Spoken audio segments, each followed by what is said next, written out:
What I'm about to share with you is by no means an eye-opening revelation.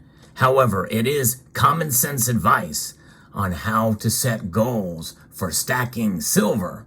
Let's explore.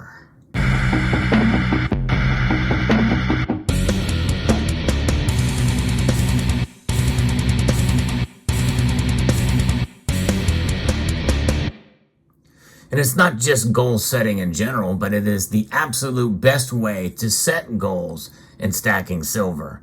But before we get there, let's talk a little bit about this metal, silver. Why do we stack it in the first place? Well, we stack it because we understand that it is indeed a store of value.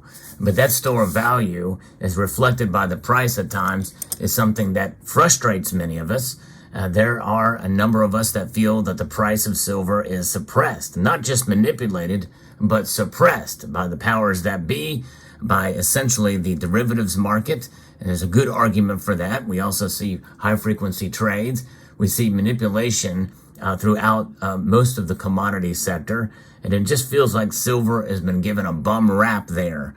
But nonetheless, we feel that its value and it's the proposition that it will preserve our wealth over a long course of time is something that is paramount. And it is why we hold on to it. It is why we stack it. You know, there's natural market forces at play as well, too. And I think most of us understand that. And so we hold on to silver. It is worth to have it in our portfolios. And when we stack it and we hold it, it gives us a sense of empowerment outside of the financial sector, outside of the banking institution, which has becoming, it seems like, ever more corrupt these days, as they are kind of in bed with the government and, of course, the Federal Reserve, and the way that they're moving. It is becoming essentially a sort of a surveillance state. That's where we're going with our financial system and in terms of the banking system. And with this Fed now policy that is coming very, very soon, I think it's all the more important why we should stack silver. There's many that have woken up in recent years. And I think after a financial crisis and or a pandemic that has essentially rocked and shocked the markets, a lot of people are waking up to sound money. And that's exactly what this is. In fact, what you see here is an example of sound money that actually circulated as money back in the 60s. That's right. This is in the early 60s and before, from 1948 to 1963 to be specific. It was the Franklin half dollar here. The Franklin half dollar is a beautiful coin. It is a way to stack silver that in most cases you can find in pretty good shape, either about uncirculated or brilliant uncirculated. It's not that difficult to find these coins in very nice condition, so you get the full weight in your stack. But the thing is setting goals is important. And how is that measured? How do you set those goals? What's the most important thing when you think about stacking that does it the best way? It's space. Where are you going to put it? And you fill that space up, you've filled that goal. That's really the answer. But it's something a little bit more specific to that I'm going to show you here in a moment. But silver is a metal that if you stack enough of it, well, you filled up that space. You may think you have enough, but maybe not. There's a member of this community who I only mentioned this because they posted it publicly. I don't want to necessarily mention the name of this individual, but he's got over 17,000 ounces of silver, and that figure was posted in a comment a couple of years ago, I believe, or maybe a year or so ago. But that is amazing to think about. And storage, it would be an issue for him, is my guess. He's got to think about where he's going to put all that silver. But nonetheless, for most of us, that's not a problem yet. But as you mature as a stacker, you're going to run into a space issue. And it's going to be a problem that you're going to have to work out among yourself.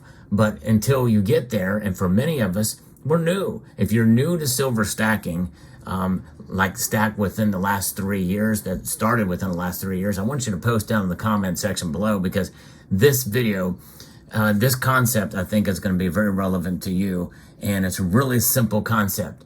And the best way that I can demonstrate this is to just show you without talking, because it all boils down to storage in a particular space. And this way that I'm going to show you now is the absolute best way.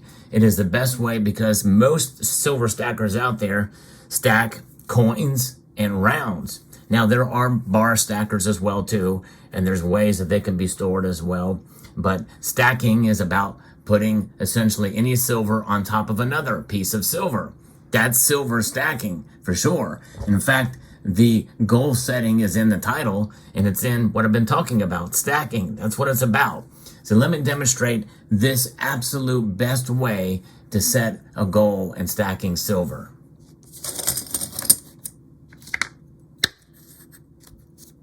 The tube.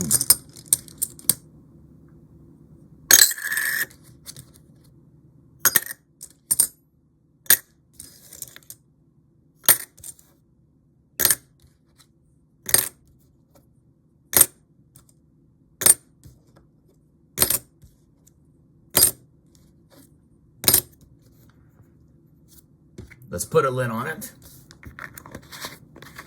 There you have it. Goal setting. This is the absolute best way to set a goal in stacking silver. To fill up a tube. One tube at a time. Those tubes add up to fill up boxes of tubes. Like if you're collecting silver American Eagles, people have a monster box challenge where they take tubes of silver eagles and fill up that monster box. This is the best way, the absolute best way to set goals if you're stacking silver. No matter what part of your journey you are on, if you're stacking coins, when you put them in tubes like this, you have a direct way to see where you're at in your goal, one tube at a time. And as you can see here, this is a continuation of a series, by the way, called Tubular Journey.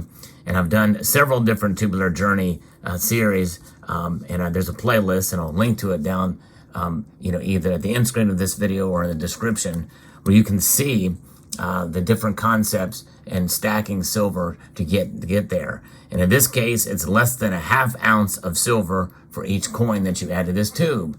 And going small in small increments, there's nothing wrong with that. Every single coin helps.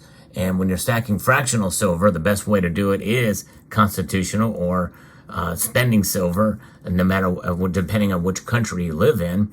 To see that tube fill up, to feel the weight of it in your hand as you stack it, it gives you a sense of empowerment that you are taking the coin of the realm, in this case, that is the Franklin $50, beautiful coin, the coin of the realm, and you are adding it, each one of these to the tube.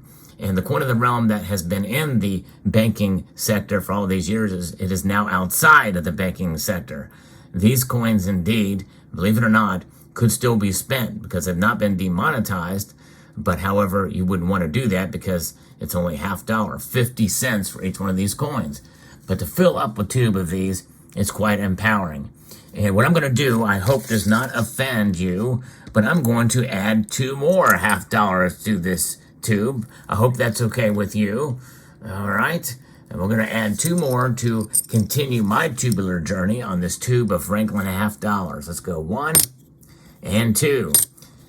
Getting closer now, folks. Yes, closer. And I cannot wait to fill that thing up. And I'm going to stack it to the very, very brim because, sometimes sometimes there's extra space in there, padding in these tubes. But I like to fill them all the way to the top. Yes, indeed. In fact, you know what? Let's count these and see how many we have now. We're going to count each one of these. And it's good to take them out, hold them in your hand to feel that weight of that silver. It adds up over time.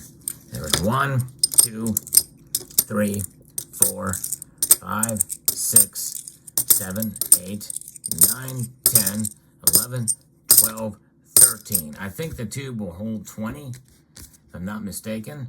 So we got 7 more to go. All right, very, very good. So let's put them back in the tube, and we are much closer. And I'm going to continue this series. It has been quite a while since I've done a video showing this journey, but that's just it. When you set goals, the goal remains, and no matter how long you wait, And sooner or later, you're going to want to meet that goal and fill it up. And my goal is to fill this tube up. And I don't know that I'll necessarily set a time limit on it, but that's up to you. You can put as much or as little pressure on it as possible. The tube will always be waiting and for you to fill it up in due course. So there you have it. I hope you found this video insightful, educational, and informative, as well as maybe slightly entertaining, just slightly. And I would like to extend a multitude of gratitude to each and every one of you for taking the time to watch this video, and to encourage you to please rate, share, comment, and subscribe.